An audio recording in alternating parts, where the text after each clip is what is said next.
কোরবানি দিতে হলে অবশ্যই এই শর্ত পূরণ করতে হবে। আপনি যদি এই শর্ত পূরণে ব্যর্থ হন তাহলে আপনার কোরবানি বাতিল হবে, আপনার কোরবানি হবে না। এরকম শর্ত কোরআন এবং হাদিসে পাওয়া যায় 6টা, আর কোরআন এবং হাদিস থেকে ইস্তেমবাত করে সালাফরা বের করেছেন আরও 6টা। আগে আমরা কোরআন এবং হাদিসে যা এসেছে এইগুলো আমরা জানি। 1 নম্বর হচ্ছে কুরবানির পশু অবশ্যই গবাদি পশু থেকে হতে হবে। গবাদি পশু কি? উট, গরু, ছাগল, ভেড়া, দুম্বা দুম্বি। এই যে ছাগল, ভেড়া, দুম্বা দুম্বি একই অন্তর্ভুক্ত, মানে ছাগলের এটা বিভিন্ন জাত একই।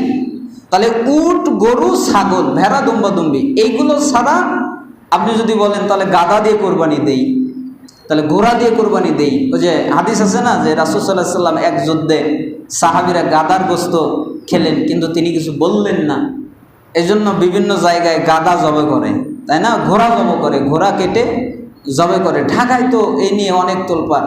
আমি এক বাসায় গেছি বেড়াতে, এখন আমার তো আচ্ছা, রুচিতে যেটা না ধরবে সেটা কি খাওয়া যাবে? রুচিতে যেটা ধরবে না সেটা হালাল হলেও যদি আমি না খাই আমার কোনো গুনাহ নেই, কেন আমার রুচিতে নাই। তো উনি নিয়ে আসছেন কিনে যে হুজুরকে এবার খাওয়াবো। কি খাওয়াবো? ঘোড়ার গোশত। তা আমাকে বলছে, আমি কেবলই মুখে নিচ্ছি আর বলছি এমন লাগে কেন? যখনই বলছে তখনই উনি বলছেন যে এটা হলো ঘোড়া। আমার কি অবস্থা, আমি এত বমি করা করছি, আমার তো রুচিতে ওটা নাই। হালাল জিনিস ধরলাম, অনেক আয়াত আছে, অনেক হাদিস আছে এর পক্ষে, কিন্তু এরপরেও ওটা হালাল হলেও ওটাতে কোরবানি দেওয়া যাবে না। কেন? ওটা গবাদি পশুদের অন্তর্ভুক্ত নয়। তাহলে হয় উট হতে হবে, নাহলে গরু হতে হবে, না হলে ছাগল, ভেড়া ভেড়ি, দুম্বা দুম্বি, এইগুলো ছাড়া অন্য কিছু দিয়ে কোরবানি দেওয়া যাবে না। এবার আপনারা বলবেন তাহলে মহিষের কি হবে? কিসের কি হবে? মহিষের কি হবে? তো মহিষের কথা তো হাদিসে নাই, মহিষের কথা তো আল্লাহ রাসূল বলে নাই। এখন একদল বলছে মহিষের কথা যেহেতু বলে নাই তাহলে মহিষ বাতিল। আরেক দল আমার বলতেছে না না, মহিষ যেহেতু ওই ভেড়ার কথা বলছে, ওই ভেড়ার অন্তর্ভুক্ত দুম্বা দুম্বি, কারণ দুম্বা দুম্বির কথা তো কয় নাই, কইছে ভেড়ার কথা। আবার আরেক দল বলছেন না, ওই ভেড়া তোমরা যেই অর্থ করো ওইটাই দুম্বার অর্থ।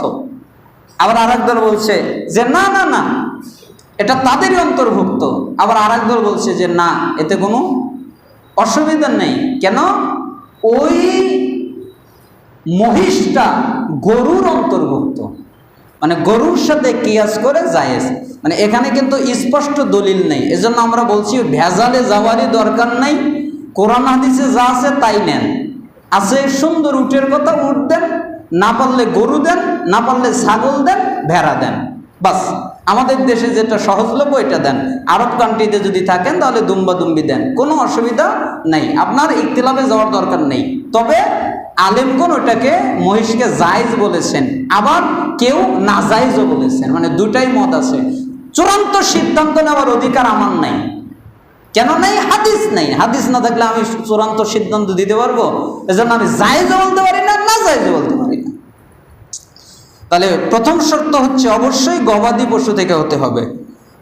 দলিল আল্লাহ তাআলা সূরা হাজের 34 নম্বর আয়াতে বলেছেন, ওয়ালিকুল্লি উম্মাতিন জাআলনা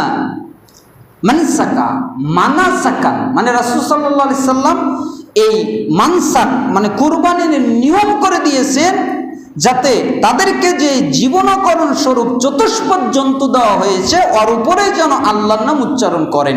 আর এই বাহিমাতুল আনআম বলতে বোঝায় উটকে, গরুকে, ছাগল। এটাই আরবদের কাছে সবচেয়ে গ্রহণযোগ্য অর্থ। ইমাম হাসান কথা বলেছেন, কাতাদা কথা বলেছেন, বাসরি কথা বলেছেন, এবং অন্যান্য আলেম আহলুস সুন্নাহ ওয়াল জামাতের অধিকাংশ ইমামগণ এই মত ব্যক্ত করেছেন। তাহলে 1 নম্বর শর্ত হচ্ছে গবাদি পশু হতে হবে। 2 নম্বর শর্ত হচ্ছে পশু শরীয়ত কর্তৃক নির্ধারিত বয়সে উপনীত হতে হবে। মানে বয়স, আপনি যেই পশুটা কোরবানি করবেন ওই পশুটার বয়স হয়েছে কিনা আপনাকে দেখতে হবে। তাহলে বয়সের ক্ষেত্রে কেমন? যেমন ভেড়ার ক্ষেত্রে হাদিসে আছে জাজা, জাজা মানে হলো 6 মাস বয়স। কয় মাস বয়স? 6 মাস। আর অন্যান্য পশুর ক্ষেত্রে আছে হলো সানিয়া, সানিয়া মানে হচ্ছে 1 বছর বয়স। মানে যেই পশুর বয়স 1 বছর, মানে এটা কিন্তু ভেড়া ভেড়ি দুম্বা দুম্বি, মানে গরু আর উটের নিসাব এটা না। তাহলে ভেড়া ভেড়ি দুম্বা দুম্বি এটার জন্য লাগবে হচ্ছে 1 বছর সানিয়া। আর যদি আবার আরেক হাদিসে এসেছে যে জাজা মানে 6 মাস। তাহলে এখন প্রশ্ন হলো, রাসূল তো 2 কথা বললেন, তাহলে ওই ইখতিলাফের ওই বইগুলোর মধ্যে আমি পড়েছিলাম যে তাহলে তো ইখতিলাফ ঘটলো, তো আমি এখন কি করব? 1 বছর দিব না 6 মাস দিব? তখন আলেমগণ চমৎকার একটা ব্যাখ্যা দিয়েছেন। তিনারা বলেছেন যে না, আমরা 1 বছরেরটাই কুরবানি দিব। তবে যদি কোনো ভেড়া ভেড়ি দুম্বা দুম্বি 6 মাস বয়স হয়ে যাওয়ার পরে 1 বছরের বয়সগুলোর মধ্যে ছেড়ে দিলে বোঝা না যায় যে এটার বয়স কত, বোঝার কায়দা নাই, মনে হবে এটারও 1 বছরই হয়েছে, খুব তাজা পরিপক্ক এরকম যদি মনে হয়, তাহলে ওই জাজা ওই 6 মাস বয়সের পরেরটা দিয়েও কুরবানি জায়েজ। আলেমরা এইভাবে সমন্বয় করেছেন। তাহলে রাসূল সাল্লাল্লাহু আলাইহি ওয়াসাল্লাম বলেন লা তাযবাহু ইল্লা মুসিন্না ইল্লা আন ইয়াগসুরা আলাইকুম ফাতাযবাহু জাযআতান মিনাদ দাম। তোমরা কমপক্ষে 1 বছরের পশু কুরবানি করবে, তবে এটা তোমাদের জন্য যদি দুষ্কর হয় তাহলে তোমরা 6 মাসের মেষ শাবক কুরবানি করতে পারবে। কেন? এই সম্পর্কে একটা হাদিসই আছে। তাহলে আমরা এখন ফাইসালা পেয়ে গেলাম যে 1 বছর না 6 মাস। তার মানে বোঝা গেল যদি আল্লাহ রাসূল বলেছেন 1 বছরেরটা কুরবানি করবে, তার মানে 1 বছরেরটা দিয়ে কুরবানি দিবেন।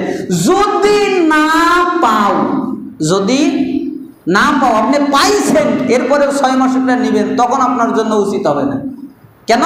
আপনি যদি পান 1 বছরেরটা, তো 1 বছরেরটা নেবেন। আর যদি না পান তাহলে 6 মাসেরটা 1 বছরের ভিতরে মানে বিচরণ করলে যদি মনে হয় তাহলে ওইটা দিয়ে আপনি দিতে পারেন। কেন? জায়েজ আছে। মুসিন্না হলে 1 বছর বা তার চেয়ে বড়, মানে মুসিন্না হলে 1 বছর আর তার চেয়ে বড় হলে কোনো সমস্যা নেই। আর জাজা হলো 6 মাস, এর নিচে হলে হবে না, এর চেয়ে উপরে থাকতে হবে। উটের সানিয়া হলো যার বয়স পূর্ণ 5 বছর হতে হবে। যদি 5 বছরের একদিনও কম হয় জানতে পারেন, তাহলে ওটাতে কোরবানি হবে না, ওই একদিন পূর্ণ করার পরে কোরবানি হবে। তার মানে 5 বছর লাগবে উটের জন্যে। আর গরুর সানিয়া হলো 2 বছর, অবশ্যই 2 বছর লাগবে।